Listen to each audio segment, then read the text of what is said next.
Les Échos du Sud et d'ailleurs, votre émission, cette émission que vous aimez beaucoup, vous réagissez chaque fois que nous passons à l'écran, et bien nous vous en remercions. Évidemment sur HK6 TV et sur tous les réseaux sociaux. Coproduction Pole Position Agency HK6 TV. Les Échos du Sud, chers amis, nous avions promis que nous reviendrons évidemment dans cette actualité des élections en Afrique du Sud.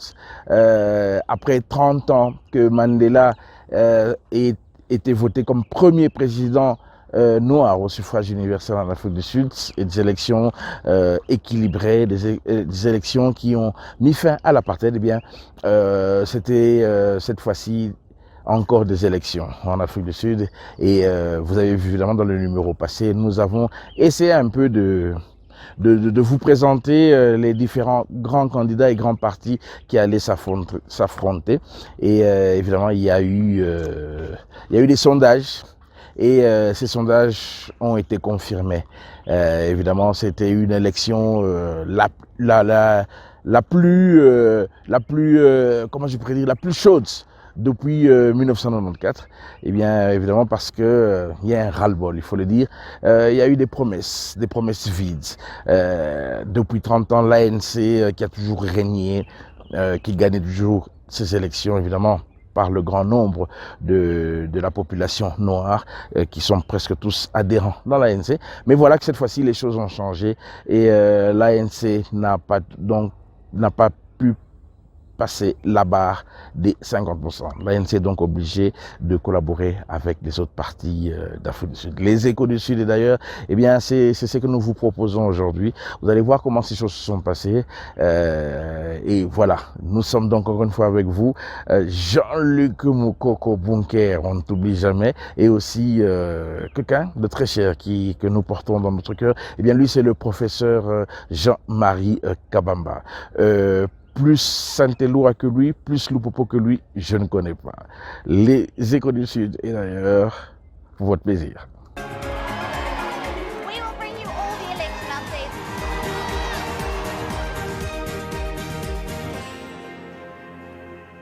Une première depuis la fin de l'apartheid en 1994.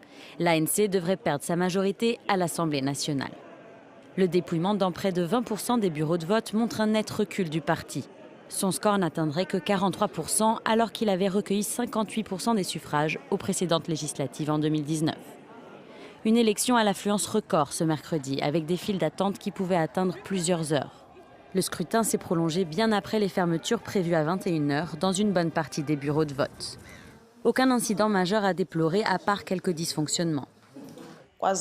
Nous n'avons eu aucun problème tout au long de la journée, à l'exception peut-être de certaines personnes qui n'ont pas pu voter parce qu'elles n'étaient pas enregistrées ici. Les résultats pourraient contraindre le parti au pouvoir depuis 30 ans à former une coalition avec l'une des 3 principales formations d'opposition. L'ANC est au pouvoir depuis trop longtemps, il doit laisser les autres gouverner, car chaque chose a son temps. Laissez les autres gouverner, ne limitez pas à un seul parti. Une désillusion croissante pour le parti de Nelson Mandela, nourri par l'économie morose, le chômage de masse, ainsi que la criminalité et une corruption endémique de la classe politique. Les votes des grandes agglomérations, Johannesburg, Durban et le Cap, ne sont néanmoins pas encore pris en compte. C'est la nouvelle Assemblée nationale issue de ce scrutin qui élira le futur chef d'État sud-africain. Malgré son recul, l'ANC devrait rester la force dominante au sein de la Chambre, ce qui devrait permettre à son chef de file, Cyril Ramaphosa, de conserver son poste de président du pays.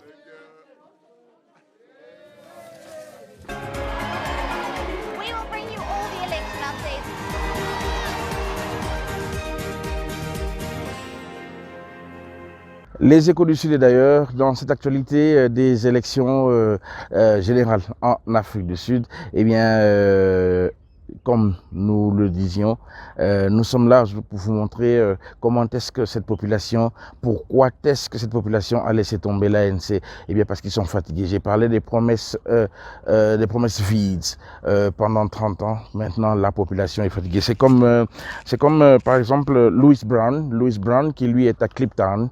Eh bien, ça fait 60 ans qu'il habite là-bas, qu'il est à Kliptown, un township d'Afrique du Sud. Eh bien, vous allez voir ce que les choses sont là-bas, ce que la vie est. Et vous allez comprendre beaucoup de choses. Les Échos du Sud. Et d'ailleurs, Vital Sonzo, mon honorable.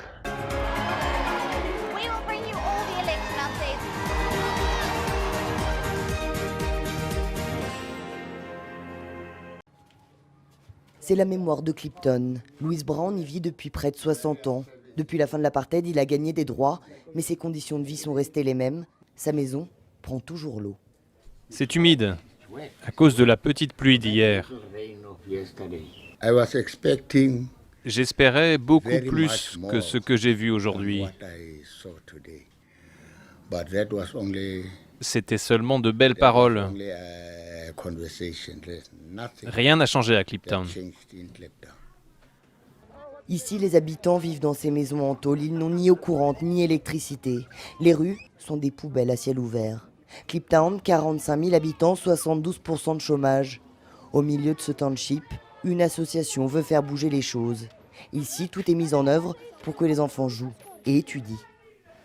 Alors là, on est dans la bibliothèque. Pour Talbot, un des fondateurs, tout passe par l'éducation. C'est ça l'héritage de Mandela. Comment trouver des solutions à des problèmes. Comment on se donne les moyens de transformer des difficultés en opportunités. Louis Brown, habitant de Clipton, un township d'Afrique du Sud, non loin de Johannesburg. Eh bien, vous avez vu, ça fait 60 ans qu'il vit dans ces conditions. Eh bien, vous comprendrez qu'il est fatigué. Il est fatigué de tout ce qui lui avait été promis, mais qui n'est jamais venu.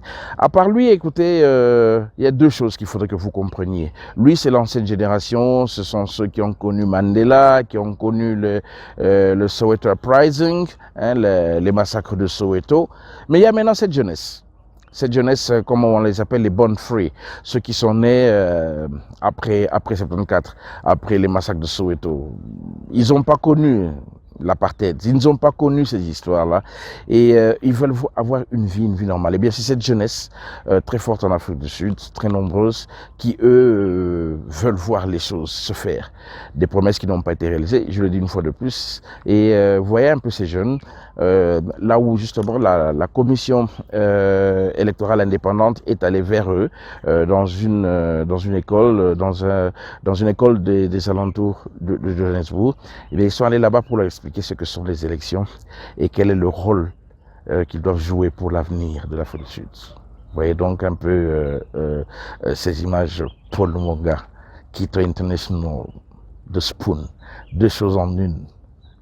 Un peu parfois abattu mais jamais battu. Séance d'éducation civique au lycée de Forest Heights. Les agents de la commission électorale expliquent les règles du scrutin et encouragent les jeunes à voter.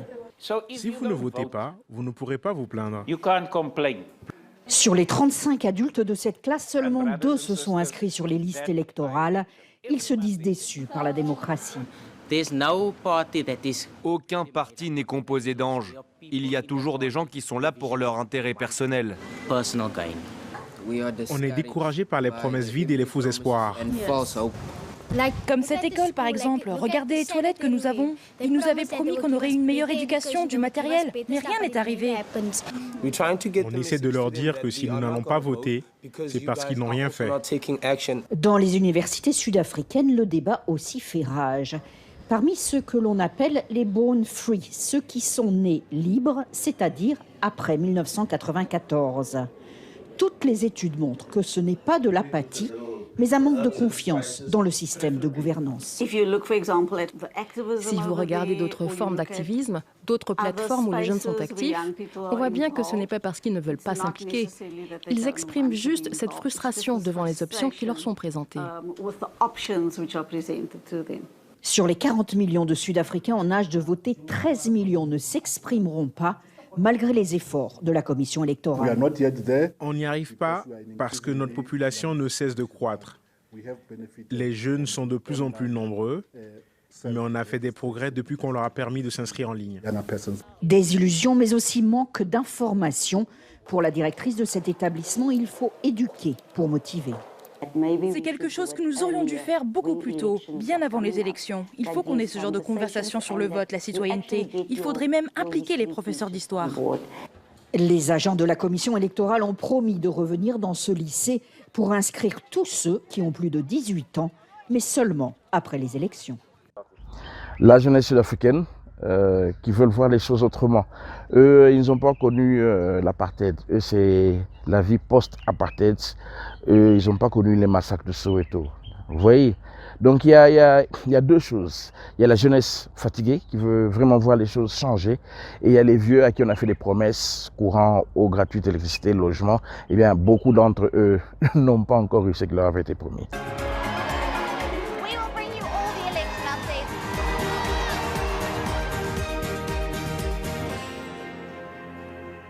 High discipline. High aggressiveness. High moral. Remember this son. Oh man. Remember Olive. Oh man. Azaba Sabin. Solid. Severe seafood. Kinaman. Matalelis. Yamasa. Tumeli Bessie. Yamatri. Sharaz Moyin. Jeffrey. Elelan. Tumeli Bessie. Yamatri. MKya. Inaman. BKya. Inaman. Finale.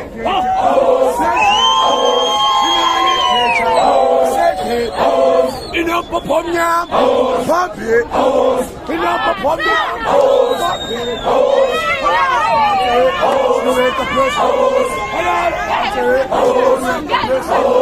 Sing it how, I ask you. Sing it how, I ask you. Sing it how, I ask you. Sing it how, I ask you. Como how, I ask you. Como how, I ask you. Come on, I am dead. Come on, I am dead. Come on, I am dead. Come on, I am dead. Sing it how, I ask you. Sing it how, I ask you. Hey, Tom, Tom, hey, Tom, Tom, I'm good to you. I'm good to you.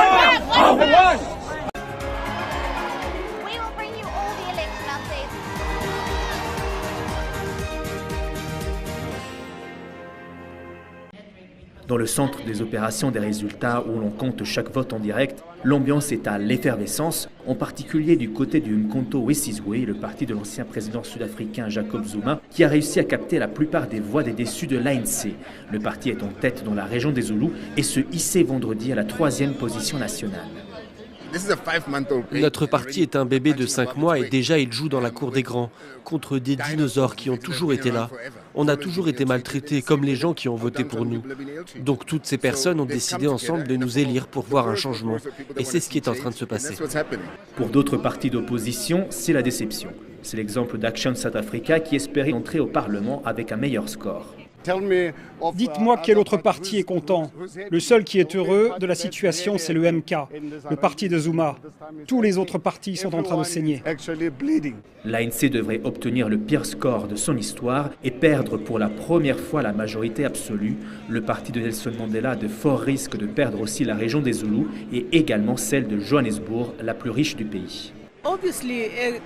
Évidemment, on voulait et on s'attendait à un pourcentage meilleur, ou au moins à garder la majorité qu'on a toujours réussi à avoir, mais on accepte ce résultat démocratique. Si vous regardez les résultats, l'ANC reste quand même le parti en tête. En l'absence d'un grand gagnant, le rôle des partis plus petits devient essentiel, car le prochain gouvernement sud-africain sera probablement une coalition. Les partis ne le reconnaissent pas encore en ce moment, mais ils ont commencé à réfléchir à comment coopérer avec les autres partis. Et de la part de l'ANC, j'ai entendu ce matin que leur approche sera d'ouvrir la porte et d'inviter des partis d'opposition pour former un gouvernement avec eux. Parmi les options possibles, un gouvernement d'union nationale entre notamment l'ANC et l'Alliance démocratique, principal parti d'opposition, mais il reste encore des millions de bulletins à dépouiller, rien n'est certain.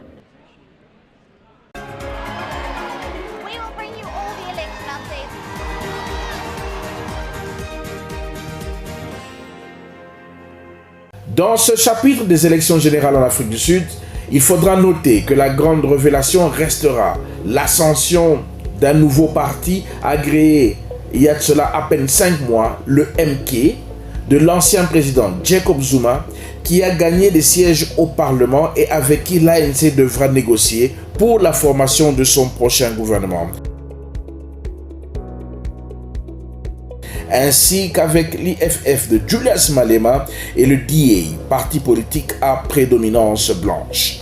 Dans cette campagne électorale 2024 en Afrique du Sud, beaucoup de partis politiques sont revenus sur les principaux maux qui rongent l'Afrique du Sud, comme la corruption, le chômage, les inégalités sociales et aussi et surtout l'immigration clandestine, comme l'a fait Gayton McKenzie du parti politique de l'Alliance patriotique qui s'en est pris virulemment aux étrangers vivant en Afrique du Sud. Gayton McKenzie est extrêmement populaire dans les banlieues pauvres du Cap. Son parti demande depuis plusieurs années la déportation massive de tous les étrangers. Quand on aura gagné le 30 mai, tous les immigrés illégaux, ils rentrent chez eux. Et je n'ai pas à m'excuser. Ils vendent de la drogue ici, ils servent de main-d'œuvre bon marché.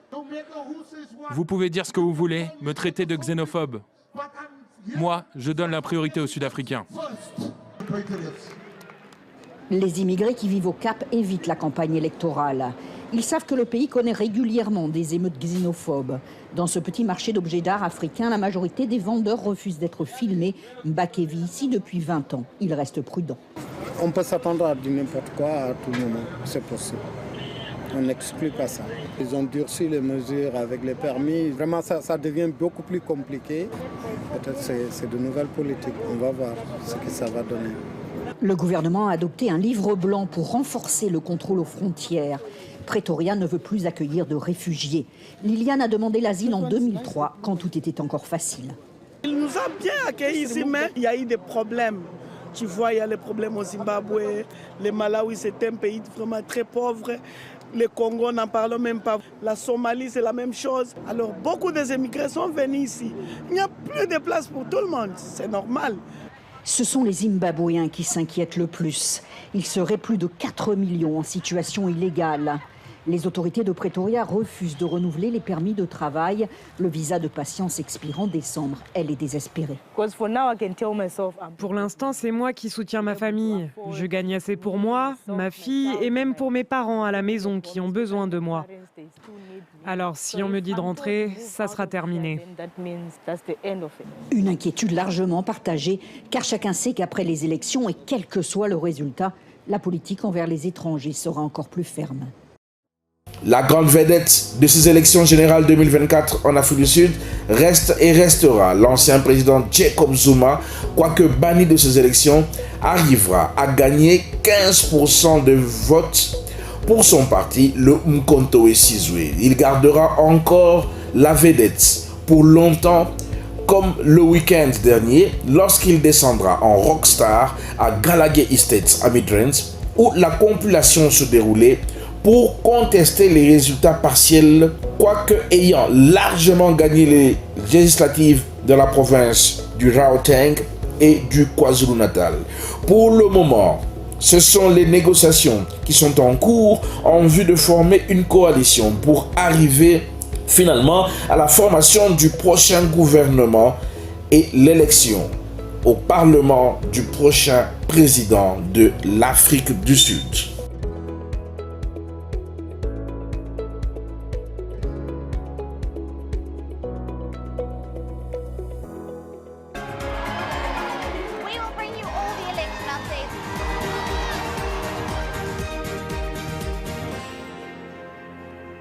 Les Échos du Sud, et d'ailleurs, veut vraiment vous faire comprendre ce qu'est l'Afrique du Sud aujourd'hui. Et pour que vous compreniez bien, nous allons encore continuer, vous montrer les images avec lesquelles nous avions commencé l'autre fois.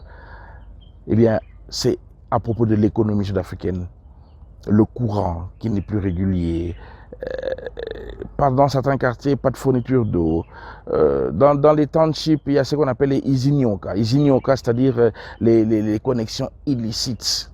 Voilà, ça ne tient pas, ça ne tourne pas. Première économie du continent, l'Afrique du Sud se bat aujourd'hui. Mais ce qu'il faut reconnaître, c'est qu'il y a cette volonté-là. Allons donc sur cet élément pour que vous puissiez encore mieux comprendre les choses. Parce que toi, maître Jimmy Mwamba, eh bien, tu es aussi un ami des Échos du Sud et tu nous suis chaque fois. Allons-y. Toute l'Afrique du Sud souffre depuis des années d'une grave crise de l'électricité. Le courant est presque quotidiennement coupé par l'entreprise même qui est censée le fournir, le seul producteur d'électricité du pays. Et ce, au sein de la première puissance économique du continent africain, et la plus moderne. Le groupe Eskom appelle cela le load shedding, le délestage de charge. Ce désengorgement contrôlé du réseau a été introduit en 2008. Mais en 2023, la durée et la fréquence de ces coupures annoncées ont battu tous les records, au point que le président a déclaré l'état de catastrophe nationale. Les gens ont dû se débrouiller sans électricité jusqu'à 12 heures par jour, chez eux comme sur leur lieu de travail. Mais cette situation infernale est-elle seulement due à la surcharge du réseau électrique? Le siège d'Eskom se trouve à Johannesburg. En 2001, elle est élue meilleur fournisseur d'énergie électrique du monde. Puis commence une rapide dégringolade. Les années passent sans que la barre soit redressée. On appelle finalement André De Ruyter à la rescousse. En reprenant les rênes de l'entreprise, il découvre des structures pour le moins suspectes, dans ce groupe qui détient le monopole public de l'approvisionnement en électricité. Il m'est apparu de plus en plus clairement qu'Eskom était à la merci d'un certain nombre de syndicats du crime, ou de cartels de criminels, appelez-les comme vous voudrez. Et les services de la police sud-africaine ne faisaient pas grand-chose pour combattre cela. J'en ai parlé au chef de la police nationale et à l'agence de sécurité d'État. Et j'ai bien compris que certains membres de ces institutions avaient connaissance des activités criminelles dont je leur parlais. Il était également clair que l'agence de sécurité d'État n'était pas pressée d'enquêter sur ces affaires. Ce refus de mener des enquêtes en règle ne peut signifier qu'une chose. Des membres de l'élite politique sont impliqués dans ces manigances. Les Échos du Sud et d'ailleurs, chers amis testateurs, j'espère qu'une fois de plus, nous espérons une fois de plus que vous avez été édifiés sur l'Afrique du Sud, le pays de Nelson Mandela, le pays de Jacob Zuma. Oui, les choses sont difficiles là-bas, oui, ils se battent comme partout au monde, avec les phénomènes climatiques, El Niño et tout le reste. Eh bien, il faut quand même reconnaître dans cette population sud-africaine une population forte, une population courageuse, une population unie. Aujourd'hui, on parle de la nation arc-en-ciel. Ils sont blancs, noirs, métis, jaunes, indiens, tous ensemble derrière un idéal. Tous sont guidés par leur hymne national et leur drapeau arc-en-ciel. On appelle la nation arc-en-ciel. Eh bien, c'est ce que nous apprécions dans eux, cette volonté de surmonter les difficultés, d'aller plus loin et de voler toujours plus haut. Les Échos du Sud et d'ailleurs, nous terminons donc par cette leçon. Et il y a quelqu'un aussi qui nous encourage beaucoup. Parce que lui aussi, il veut toujours aller très loin, il est très fort, il est très courageux. Lui, c'est le PDG, Kayembe Shetemba Wamusongo. Un homme très fort, un homme très courageux. Et un autre aussi, c'est Willy Chilai Songeambeli. Et bien voilà les gens qui sont avec nous, qui nous encouragent et qui nous demandent toujours d'aller de l'avant. Allez aussi toujours de l'avant, ces amis testateurs. Et au numéro prochain. Bye bye.